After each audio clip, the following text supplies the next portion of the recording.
Madam Speaker, this year COVID-19 has delivered challenges, disruption and uncertainty. Not since World War II has a single event had such far-reaching global impacts. More than 50 million people have been infected, with over 1.2 million people losing their life. Sadly, 13 of them Tasmanians. As a government, we acted quickly, we acted decisively, and we used our island advantage to protect our community and save lives. We followed advice and swiftly put in place restrictions on activities and movement to limit the spread of the virus, followed by a sensible and responsible glide path to easing them. This included banning cruise ships, restrictions at our borders, working from home and in some cases not working at all. These immediate steps, difficult as they were, enabled us to control the spread of this insidious disease, and in recent months they've allowed us to return in a staged and careful way to a more normal, albeit a COVID normal way of life. Tasmanians have demonstrated compassion, courage, great resilience and ingenuity through these times, and today I sincerely say thank you. Madam Speaker, the challenge we face has two elements. It is both a health crisis and an economic one as well. We must deal with both.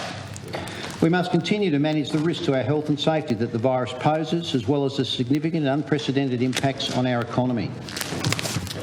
I will not sugarcoat these challenges for the Tasmanian people. The road ahead will not be easy. There is no vaccine yet available, and the pandemic continues to wreak havoc on countries around the world. Many of them are our trading partners.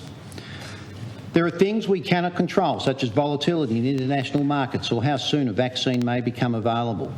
However, what we can control is how we respond to the situation, our health response and our economic response.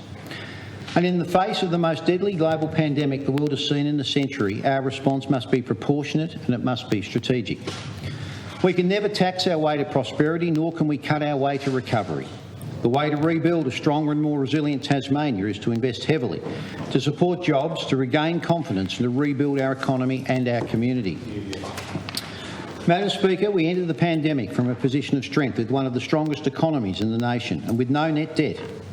We used our balance sheet as an economic stabiliser, delivering the largest economic and social support package in the nation as a proportion of our economy at over $1 billion. The social and economic support package included $150 million for our health preparedness and response and provided $4 million for mental health support services. We provided $4.3 million for emergency accommodation and homelessness services, $5 million for community organisations to support vulnerable Tasmanians, $2.5 million for child safety and wellbeing and $2.7 million for family violence. We provided the funding to deliver thousands of meals, activated emergency pandemic grants and temporary accommodation grants for our health workers if they needed to self-isolate away from home. We froze rental payments for social housing tenants. We also led the nation, states and territories by introducing support for temporary visa holders with up to $3 million available. Importantly, we wanted to support businesses and jobs through the restricted period so they stood ready for the other side. That's why we froze and waived and capped government fees and charges for businesses, provided electricity bill relief for more than 20,000 businesses, waived payroll tax for the entire 2019-20 financial year for over 440 businesses in the hospitality, tourism and fisheries sectors, which were the sectors that were hardest hit, and for businesses with wages less than $5 million. We delivered business support grants totalling $80 million, waived rent on government leases, provided millions in low-interest loans, and we provided land tax relief for affected businesses for 2020-21. Madam Speaker, these measures are working. At the height of the pandemic, 19,100 Tasmanians lost their job, yet around two-thirds of them have now returned to work. In fact, CommSec found that activity in the June quarter was still 20% higher than the decade average, and today there are more Tasmanians employed than September last year. And even in the face of this global pandemic, Tasmania has once again been ranked as the best performing economy in the nation. Equipment investment was up 15.2% on the decade average, demonstrating the resilience and confidence of our business sector. Retail trade is 14.1% higher than last year, the second highest annual growth of any state. And Tasmania was one of only two jurisdictions to see more people in jobs today compared to the same time last year. Our businesses continue to be some of the most confident in the country, and we must continue to build on that. We know the pandemic is not over yet, but Tasmanians continue to face challenges, and that is why we've taken a glide path approach to carefully and sensibly easing our way back to business and to life as we know it. The last thing we need in Tasmania is a second wave, which Treasury has modelled will cost our state a further $500 to $600 million through necessary restrictions to protect lives. It's why in this budget Tasmanians will see many targeted and temporary support measures continue this year and next year to provide support to Tasmanians when they need it. Madam Speaker, it should come as no surprise that this support has come at a cost. I've been open with Tasmanians about that from day one. GST receipts this current year are expected to be $347 million lower as a result of a contraction in the size of the national pool of $25.4 billion over the next 4 years. The Australian Government has forecast GST to return to growth over the period of the forward estimates, albeit from a lower base. Furthermore, due to the staged reopening of our economy and the economic stimulus measures we've put in place, the impact has been mitigated to some extent on our own source revenues. These are expected to be broadly similar with previous forecasts, and strong growth is expected over the forward estimates period. However, over the next 2 years, operating deficits are forecast. This year, the deficit will be $1.1 billion before improving to a deficit of $281 million in 2021-22. Importantly, as our economy returns to growth, there is a pathway back to the black, with a return to a modest surplus in 2022-23. The investments we make today will stand us in good stead, underpinning a strong return to growth in our economy of 3.75% in the 2021-22 financial year. As a result, our net operating balance improves significantly over the forward estimates, and the budget returns to modest operating surpluses in 2022-23 of $14 million and in 2023-24 of $17 million. We've taken unprecedented measures to save lives and support our community, and due to the strength of our financial position going into this pandemic, we have a clear pathway out. In this budget, we will continue to leverage our strong balance sheet to stimulate our economy, support our community, attract investment and support jobs through targeted initiatives, and record infrastructure investment. As a result of the impact of the pandemic on our revenues and the unprecedented infrastructure investment in this budget, over the next 4 years our state will need to carry a level of net debt. In 2020-21, it is expected that net debt will be $1.854 billion, rising to $4.38 billion over the forward estimates. Importantly, this debt will be manageable, with interest rates remaining at record lows, and it will be the lowest level of net debt carried by any jurisdiction in the country. Madam Speaker, the COVID-19 pandemic has been one of the largest shocks to our way of life, our economy and to our budget. In addition to specific commitments made and outlined in this budget, funding of $145 million in 2020-21 has also been allocated to a central COVID-19 provision in Finance General. This approach reflects the establishment of a similar central provision in 2019-20 to assist in meeting uncertain or unknown costs associated with the COVID-19 pandemic. The provision initially supports response measures that align with recommendations made by the Premier's Economic and Social Recovery Advisory Council, also known as PESRAC, by supporting businesses, stimulating economic activity through improving the environment, creating regional jobs and supporting young people into training and apprenticeships. Of the $145 million provision, $50 million has been allocated to incentives to support businesses and our economy, assist women back into work, support the cultural and performing arts sector, improve our environment and invest in public housing infrastructure upgrades. To ensure we continue to have a whole-of-government approach to respond to COVID-19 with resources ready and available for a pandemic, but also for other state emergencies which may arise, such as bushfire or floods, $4.4 million will be invested for an ongoing centralised COVID-19 coordination centre for the next 12 months in partnership with the Commonwealth Government. The remainder of the provision will be held as a contingency for COVID-19 related health, economic and social response measures and to support the ongoing management of our response to the pandemic, as well as supporting the next phase of the PESRAC's recommendations. Madam Speaker, there is no vaccine for confidence, and when times are tough, businesses look to government to provide the conditions and the support for them to get on and do what they do best. Employ Tasmanians, strengthen the economy and create opportunities for growth. Madam Speaker, this budget unashamedly uses our balance sheet strength to support our community, support our businesses and support our people.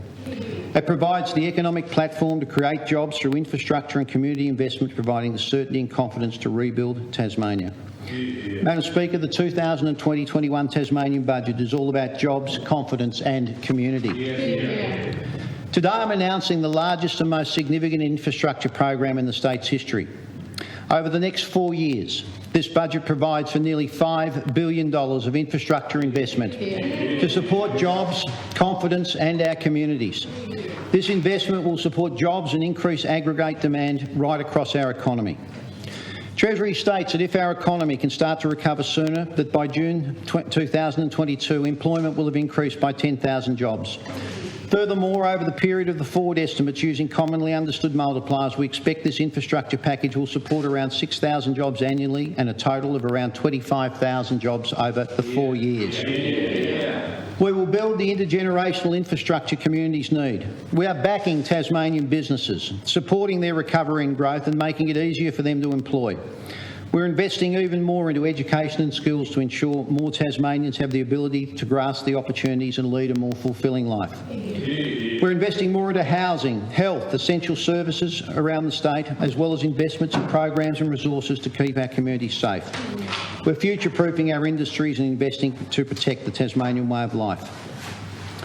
Madam Speaker, over the budget and forward estimates, our landmark infrastructure investment includes around $4.1 billion in the general government sector and an investment of nearly $800 million through our government businesses. In fact, a record $1 billion investment has been budgeted for this year alone. When we came to government in 2014, the infrastructure investment that year was just $324 million. We will more than triple that this year.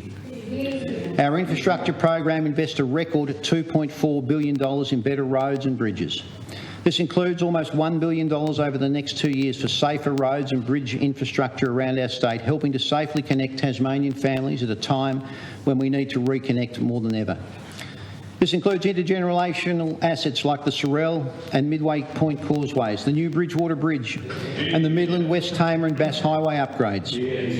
Earlier this year we completed and commissioned the largest ever investment in health facilities, the Royal Hobart Hospital K Block. In this budget we will invest $391.2 million across our hospitals and health system, with the 2021 budget including $89.8 million for the Royal Hobart Hospital Stage 2 redevelopment, including an expanded ED. $79.8 million for the continued redevelopment of the Launceston General Hospital, $33 million for the continued upgrade of the Mersey Community Hospital and $19.8 million for more mental health beds. In addition to $11.5 million in upgrades to be delivered this year, the budget provides a further $10 million for our regional health and ambulance facilities. Because we understand the importance of our schools and training, this budget invests $218.1 million in educational infrastructure, including $9.9 million for the completion of Devonport High, $24 million for Lagana Primary School, $40 million for the new Spreyton High School, $20 million to revitalise Cosgrove High School, $25.3 million for the new Sorrel School and $18.9 million for the new Penguin School. We're also providing $28 million for 6 new child and family learning centres across the state.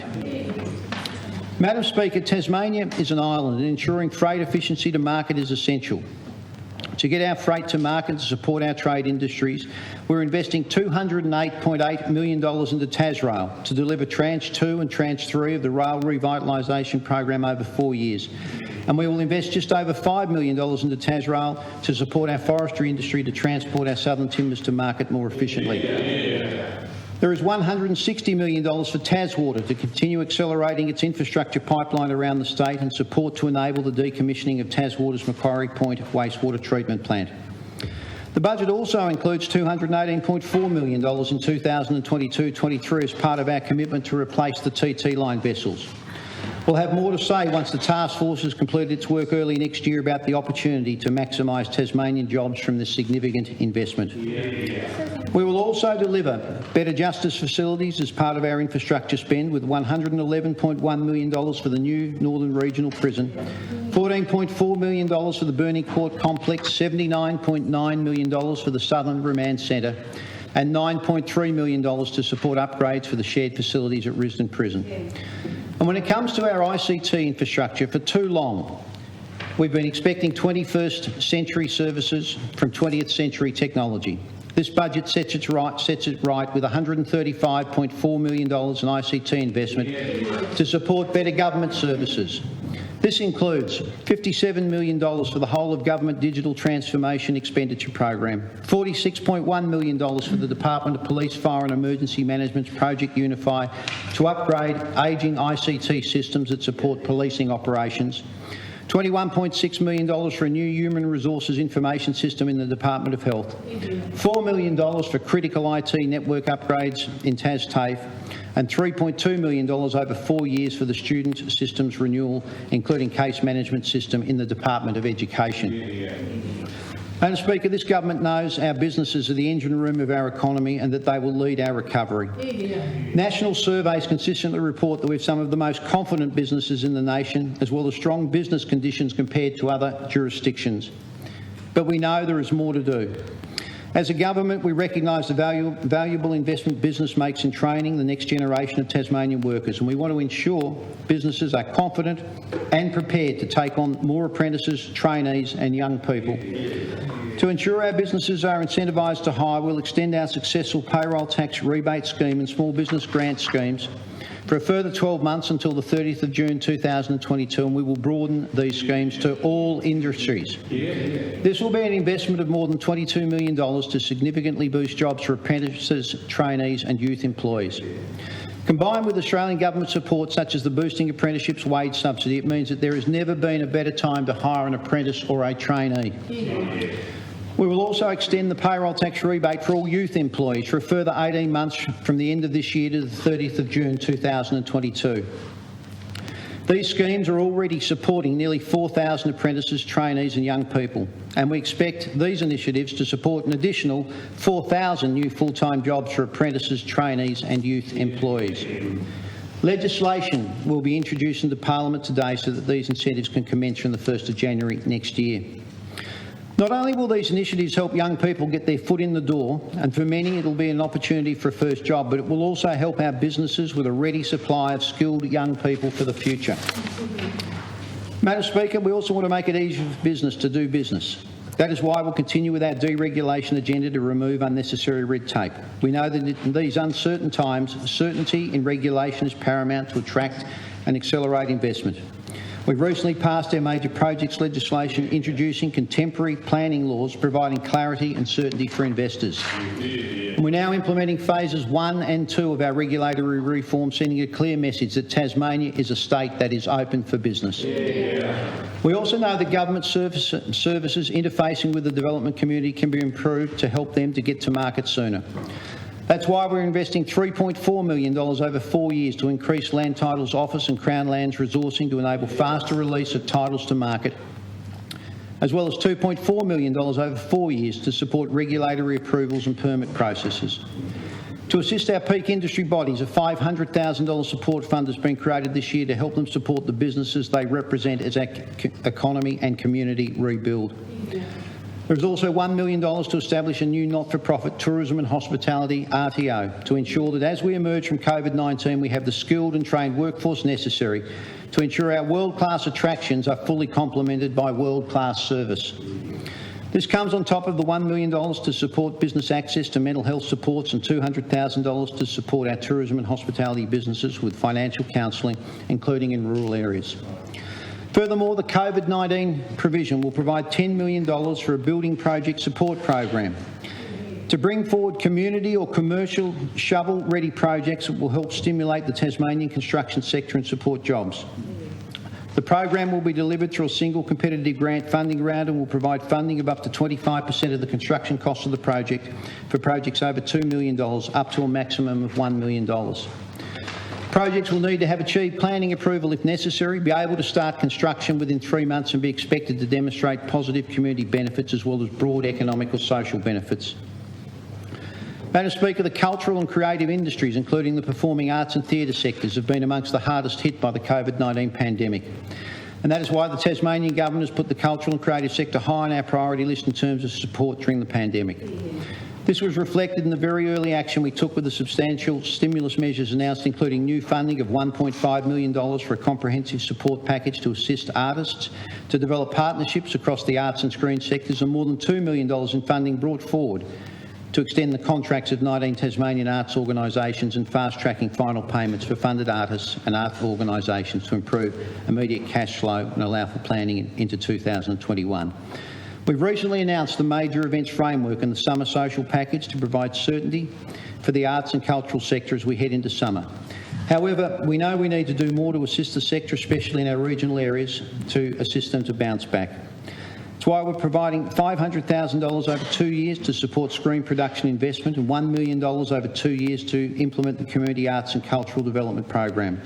Today I can announce a further $2.5 million for an Arts and Cultural Support Fund, with $1.5 million in grants to support performers and artists and $1 million to support to produce new work. The Tasmanian Government remains committed to supporting the arts and cultural sector to ensure we regain the economic, cultural and community benefit that it delivers for all Tasmanians. Madam Speaker, we also recognise the ongoing impact of public health restrictions on our hospitality sector, which is why we'll continue to provide temporary and targeted support for this important industry which employs thousands of Tasmanians across the state. It's why we have provisioned $10 million for additional support for hospitality businesses to ease cost of business pressures, and will provide a reimbursement up to a capped amount against their energy bills, electricity and gas, for the first quarter of this financial year. Support will be provided to pubs, bars, clubs, cafes and restaurants which have eating, dining or drinking with turnover of above $50,000. We'll work closely with the sector to design the program to ensure it will be targeted towards those most in need who have experienced a significant decline in turnover. Given that restrictions will continue to directly impact the sector for some time, we will also waive annual liquor licensing fees for 2021, relieving the hospitality industry of around $1 million in costs.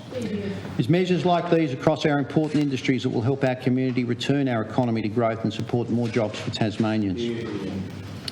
Madam Speaker, we know that our infrastructure program will lift aggregate demand, support confidence, create jobs. It will create significant opportunities for all Tasmanians to take part in the rebuild.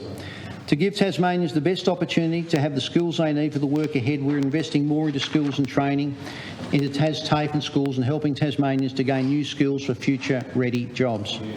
We want more Tasmanians to participate in and benefit from an economic rebound. That's why the budget funds an additional $7 million for the Energy, Trade and Water Centre of Excellence at Clarence, bringing the total investment there to $21 million. This will ensure students can learn with equipment that reflects modern workplaces and provides the additional benefit of a much-needed boost for the construction industry and local economy. Job Trainer, jointly funded by the state and Australian governments, will see $21 million provided to increase the number of low and no fee key vet courses to develop our future workforce. And we'll fund more teachers in TAFE with an additional $2 million over 2 years in high demand areas including aged care, electrotechnology, plumbing and nursing. The budget also includes $1.3 million over 2 years for the Glenorchy Jobs Hub, a further $950,000 to extend the Sorrel Employment Hub, and nearly $900,000 will be provided to Hamlet and Troublesmiths over 2 years to assist people of all ability to enter the workforce. We will also provide $570,000 over 3 years to support the achievement of the intended outcomes of the Aboriginal Employment Strategy and School-Based Traineeship Program, and for the delivery of Aboriginal Cultural Respect Training for State Senior Executive Service and Senior Managers. Madam Speaker, this government has a Tasmanian Women's Strategy to help empower and enable women to achieve gender equality in our state. Already we know that over 70% of the public sector workforce is held by women, and women comprise nearly half of the senior executive service at 46% in 2019-20, up from 36% when we introduced our Tasmanian Women's Strategy in 2018. We have seen through the pandemic that jobs for women have seen a stronger recovery in Tasmania. However, we also recognise that we need to do more, particularly to attract and support more women into non-traditional roles, with these sectors set to play a vital part of supporting our recovery. That is why the 2020-21 budget includes $2.5 million over 2 years to develop a statewide program to enable and empower more women to participate more broadly across our economy. To achieve this, government will work with peak industry bodies and skills and training providers to support women to train and enter roles in industry, and to support employers to help them develop the skills that they need to succeed and to shift community and employer perceptions of traditionally male-dominated industries. We're also investing a further $400,000 over 2 years for measures to enhance industry liaison and develop leadership pipelines for women in these fields. In what has been a very challenging year for the Tasmanian community, it is more important than ever that opportunities for women and girls are front and centre in our vision for a stronger, more resilient Tasmania. Madam Speaker, our substantial infrastructure spend combined with our strong balance sheet means that we can go further to invest in essential services Tasmanians need, into health, education and housing. Our health system was already facing increased and unprecedented demand before COVID-19. Now it faces challenges unforeseen just a year ago. Our incredible staff have kept going above and beyond, putting themselves on the front line in the fight against COVID. And to each and every one of them, I say thank you. Yeah. As a government, we've been clear that we're committed to supporting them to care for our community.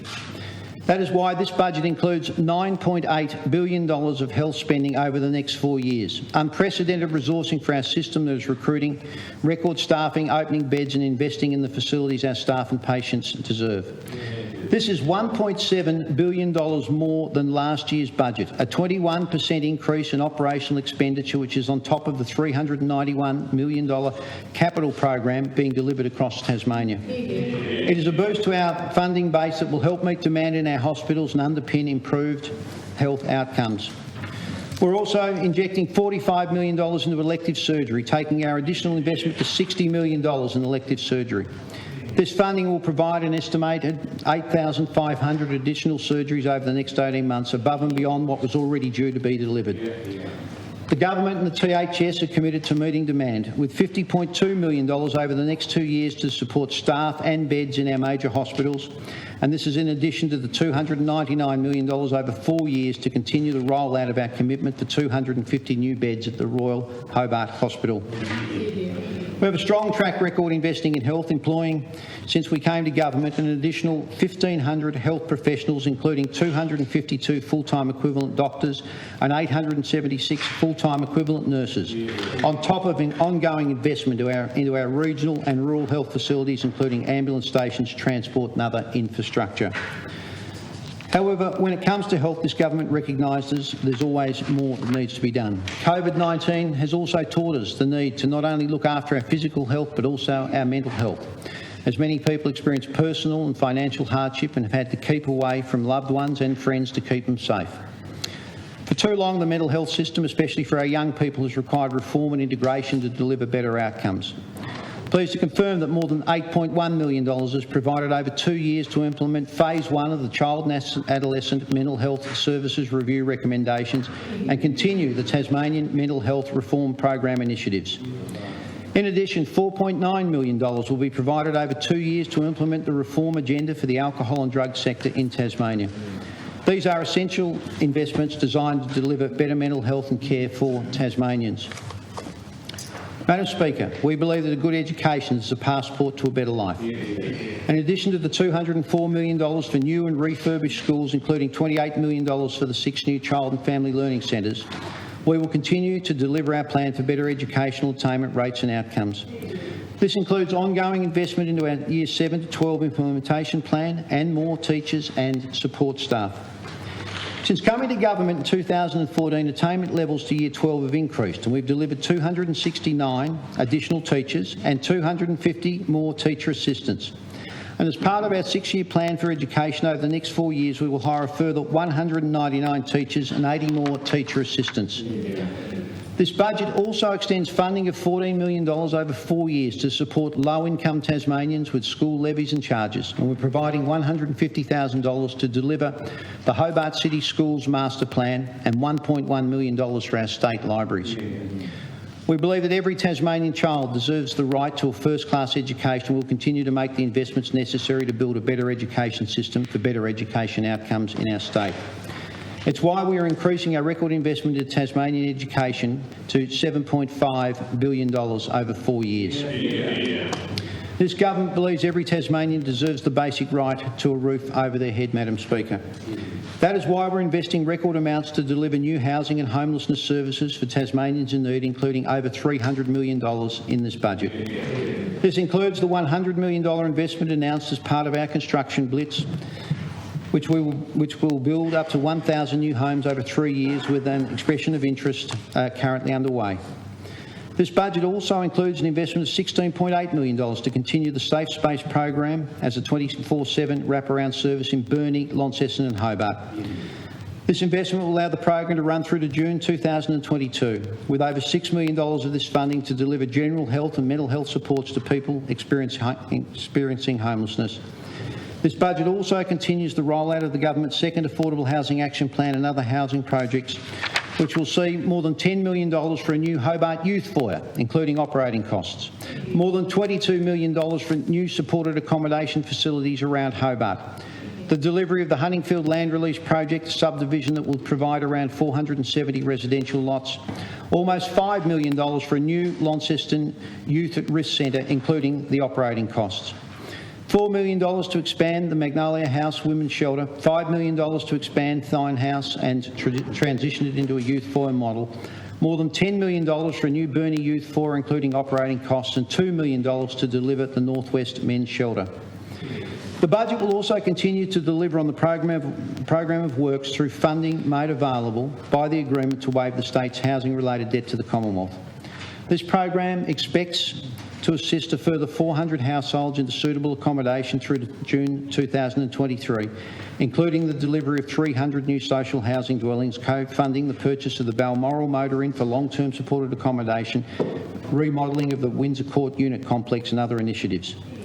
This budget builds on the exceptional work done to date since we commenced our affordable housing strategy, which has seen more than 2,400 households supported into housing that suits their needs. This is a track record we're building on with this budget. Madam Speaker, I'm pleased to announce that through the COVID-19 provision, a further $15 million will be allocated for public housing, heating and energy efficiency initiatives, which will ease the cost of living pressures for our public housing tenants. These funds will complete the government's program of replacing inefficient direct electric heating and gas heating in all public housing stock with energy-efficient heat pumps. A second program will also begin to progressively replace the ageing existing standard electric hot water systems in public housing stock with new heat pump hot water cylinders. This program will focus on replacing the older systems first in around 1,200 public housing properties. Together, these programs will increase energy efficiency and decrease operating costs for both our tenants and in respect to ongoing maintenance. This investment will lead to lower power bills for Housing Tasmania tenants, reduce emissions, and importantly, this investment also means more local jobs for Tasmanian suppliers and installers in every region of our state. Madam Speaker, COVID-19 has shown us that we need to continue to future-proof our industries and economy and to protect our Tasmanian way of life. In Tasmania, through this budget, we will continue to strengthen our status as a global renewable energy powerhouse, delivering transformative investments in our iconic attractions and continuing our nation-leading transition to a low-emissions economy. The 2021 budget also positions our state for the return of interstate and international visitors when it is safe for them to come, with $198.1 million in investments over the next 4 years.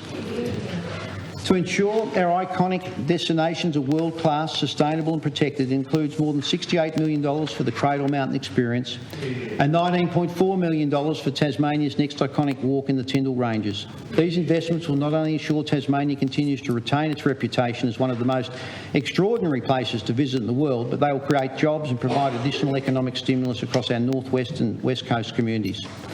Funding will also include $8.4 million for the Freycinet Peninsula Wastewater Program, $3.2 million to boost maintenance in our national parks and $1.6 million for improved boat and trailer parking for recreational fishers. In addition, $4 million is being provided to the West Coast Wilderness Railway this year to assist it to operate as West Coast tourism recovers post-COVID-19.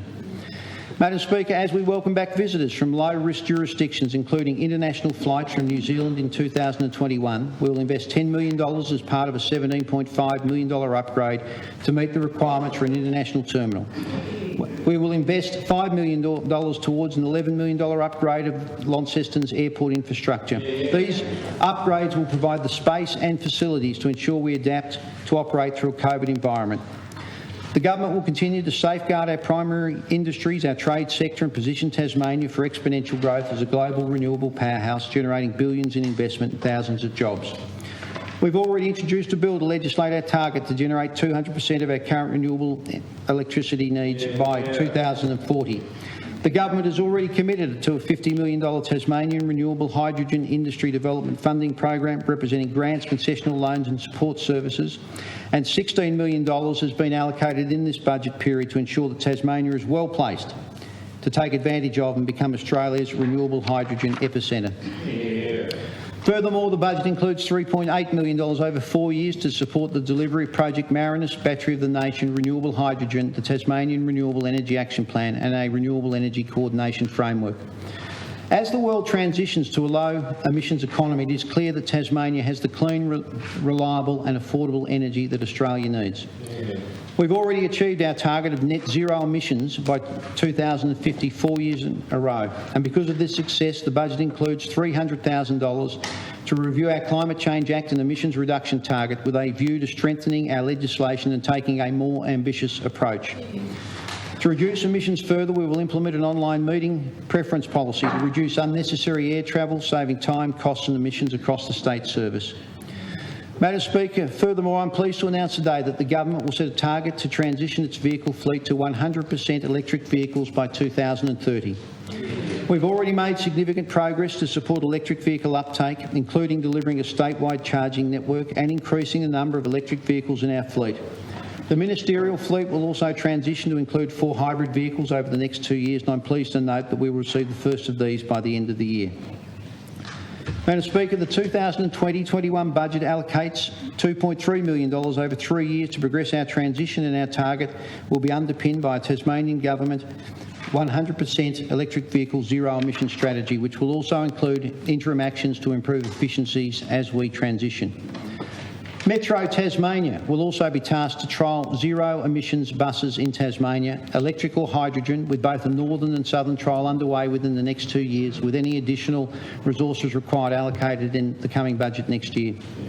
Capitalising on our renewable energy advantage, this will be one of the most ambitious targets of any state in Australia, demonstrating our leadership in innovation, renewable energy and climate action. To support businesses looking to reduce their emissions, the budget includes a $10 million no-interest loan scheme for large Tasmanian greenhouse gas-emitting businesses and industries to trial existing clean technologies or to test new innovative production processes that will lead to reduced emissions. Madam Speaker, over $30 million will be invested in waste and resource recovery initiatives across Tasmania to help us build a circular economy as part of a stronger Tasmania.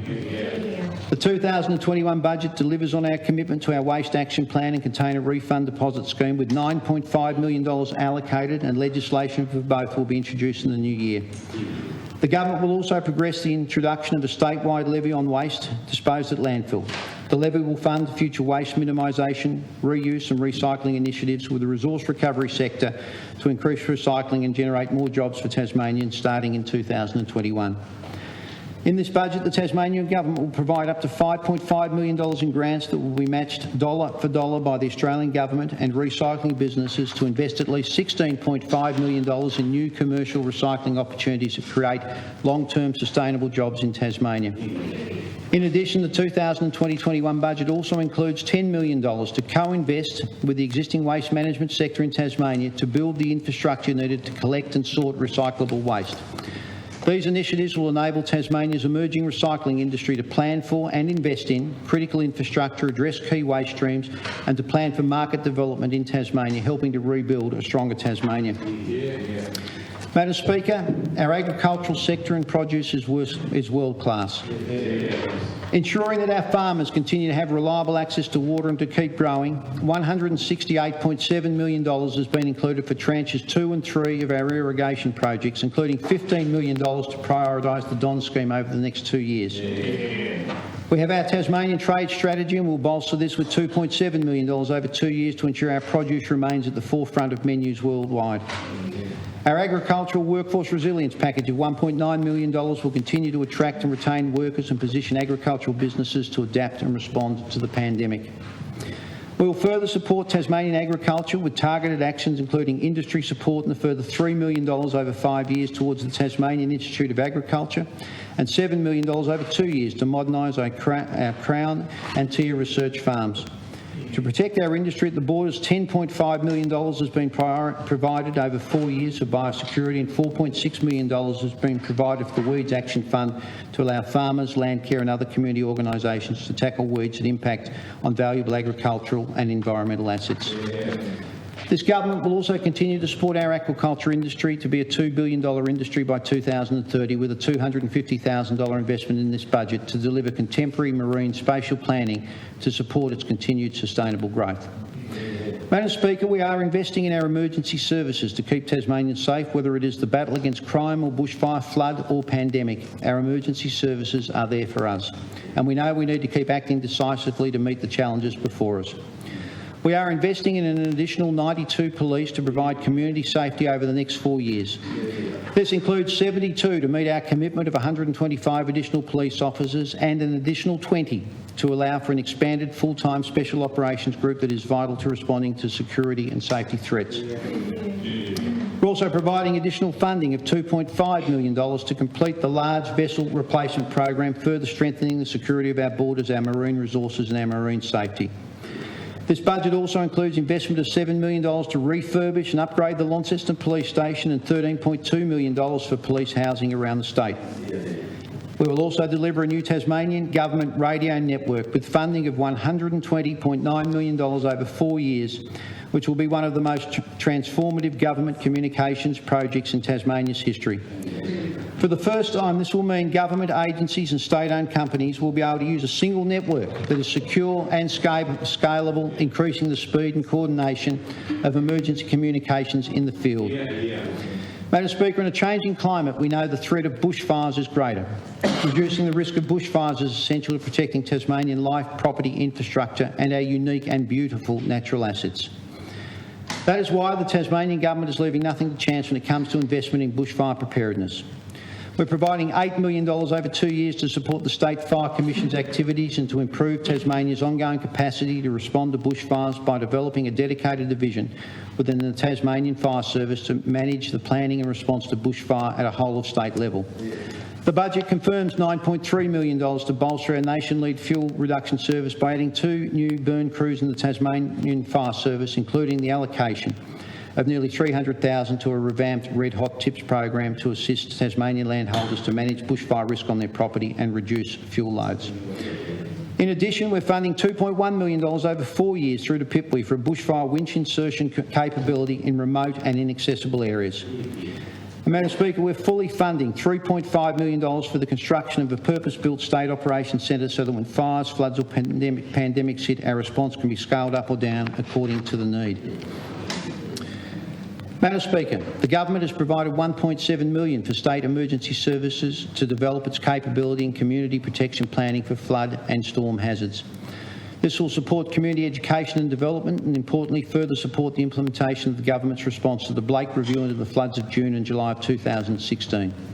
This budget also includes $2.7 million for the National Emergency Alert System and $5.4 million to address costs associated with the 000 emergency service. The health and well-being of our emergency responders is a key priority for this government. As we know, police, firefighters and other emergency service workers are susceptible to post-traumatic stress disorders and other mental illnesses. That is why we're providing an additional $250,000 to support the mental health and well-being of our volunteers, to complement the already $6 million commitment to the proactive and preventative health and well-being program. Madam Speaker, this is a budget that has our community at its heart. In NAIDOC Week, I'm pleased to confirm the Tasmanian Government remains committed to resetting our relationship with Tasmanian Aboriginal communities through recognition, advancing reconciliation and working to achieve real outcomes. Most recently, we've taken an important step towards improving outcomes for Tasmanian Aboriginal people with the signing of the new National Agreement on Closing the Gap and have started work with Tasmanian Aboriginal communities to develop Tasmania's first implementation plan. Today's budget includes $1.2 million over 4 years as Tasmania's contribution to a joint funding arrangement with the Australian Government to support closing the gap, investing in the capacity of Aboriginal community organisations to deliver services that result in better outcomes for Aboriginal people. We know there is still more to be done and will continue to deliver on our commitment to reset the relationship with Aboriginal communities. Madam Speaker, throughout the pandemic, the Tasmanian Government has provided the most generous economic and social support in the nation, and we will continue to respond as needed to support our most vulnerable. We also recognise the important roles community organisations play in the delivery of much-needed services. The 2021 budget provides $351,000 over 3 years for Volunteering Tasmania and $1.6 million to emergency food relief providers over 2 years, and in addition a further $185,000 to Loaves and Fishes emergency food relief this financial year.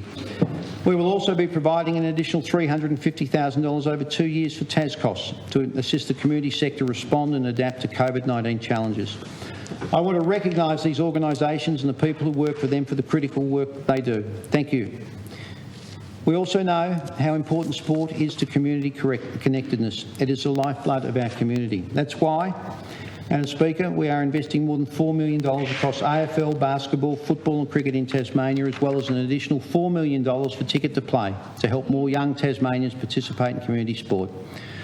We're investing $250,000 to develop a sports facility strategy for Tasmania and $2 million over 4 years for additional operating costs at the Silverdome. The Derwent Entertainment Centre will be transformed into a national elite standard basketball facility with a multi-sports facility development adjacent through a $68.5 million investment, and the Tasmanian Jack Jumpers NBL team will be provided $11.6 million in funding over 5 years. There are also 2 other major projects that the state government is advancing that I want to provide some further detail today. The government has provided funding of $250,000 to the Launceston City Council to progress planning for the redevelopment of UTAS Stadium, to enable seating capacity to be increased and for the stadium to be ready to play a part in the 2023 Women's FIFA World Cup. This redevelopment is expected to require an investment of up to $50 million should it proceed, and further details will be provided in the new year once the planning work has been undertaken. With the proposed change in ownership of the Devonport Showgrounds as well as the ageing facilities at that location, Tas Racing is determined to build new racetracks for both greyhounds and harness in northwest Tasmania. Agreement has been reached between the Devonport Agricultural and Pastoral Society, the purchaser of the showgrounds, and Tas Racing, the leaseholder, for a transition of the site to a housing redevelopment of more than 200 homes. The budget includes an investment of $8 million over the next 2 years to underpin the development of new facilities for harness and greyhound racing on the northwest coast. The government will work with the Devonport City Council to develop tri-code facilities at the existing Devonport Thoroughbred Racecourse. This would result in tri-code facilities in each of the 3 regions. Madam Speaker, as part of our plan to rebuild a stronger Tasmania, the government established the Premier's Economic and Social Recovery Advisory Council. In July this year, I welcomed PESRAC's interim report, which contained 64 recommendations to help restore demand and jobs, address structural issues as a result of the impacts across sectors, and recommendations on government delivery methods to enhance coordination and long-term delivery benefits. I can confirm that across government, the 2020-21 Tasmanian budget is progressing all of the interim recommendations. PESRAC is currently engaged in a comprehensive consultation program with the Tasmanian community, and I expect their final report, which will include recommendations framed around our 2 to 5 year recovery in the first quarter next year, to inform future budgets. I want to thank Don Chall and the members of PESRAC for their excellent work to date. Madam Speaker, with a quiet confidence and cautious optimism returning, Tasmania is returning now to a more normal way of life. There will be uncertainty and volatility ahead, just as it is across the world and in Australia. We will not be immune from the impacts of COVID-19. But, Madam Speaker, it is how we respond that matters. We will take action with the levers we have to keep us safe and to provide security, certainty and confidence for Tasmanians, our businesses and our community. As a Liberal government, our philosophy is to grow the economy and for a Tasmania that stands on its own 2 feet. And to do this, we must create the right environment for businesses so they are confident to invest and to support and create jobs. Madam Speaker, I have no doubt that we will not only recover, but we will rebuild a stronger and more resilient Tasmania for all Tasmanians. This government has done it before and we will do it again. However, just as we work together to get on top of this virus, we must all continue to work together to rebuild this beautiful state. We must continue to do the right thing and we must continue to support one another. Madam Speaker, if we do that, we will rebuild Tasmania, not just for now, but for generations to come. Madam Speaker, I commend the bill to the House.